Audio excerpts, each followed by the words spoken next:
बनही के पता चुनी दादा राज लगलियै। बनही के पता चुनी दादा राज लगलियै। से हो दादा बुझलन बीरान गे माई। अनकर धिया देखी दादा गरइलन।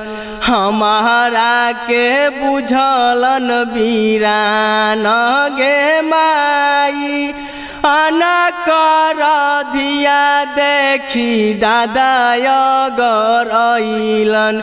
हमारा के बुझलन बीरान गे माई।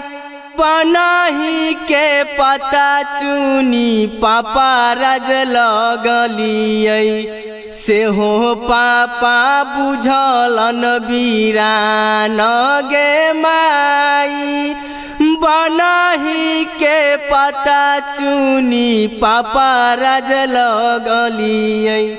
से हो पापा बुझलन बीरान गे माई।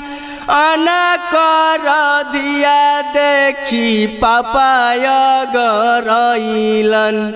हमारा के बुझलन बीरान गे माई। अनकर धिया देखी पापा गरइलन। हमारा के बुझलन बीरान गे माई। बनही के पता चुनी चाचा राज लगलियै। बनही के पता चुनी चाचा राज लगलियै। से हो चाचा बुझलन बीरान गे माई। अनकर धिया देखी चाचा गरइलन। अनकर धिया देखी चाचा गरइलन। हमारा के बुझलन बीरान गे माई।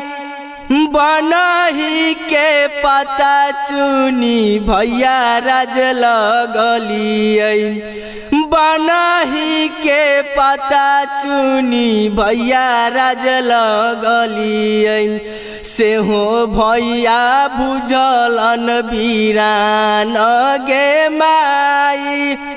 अनकर धिया देखी भैया गरइलन।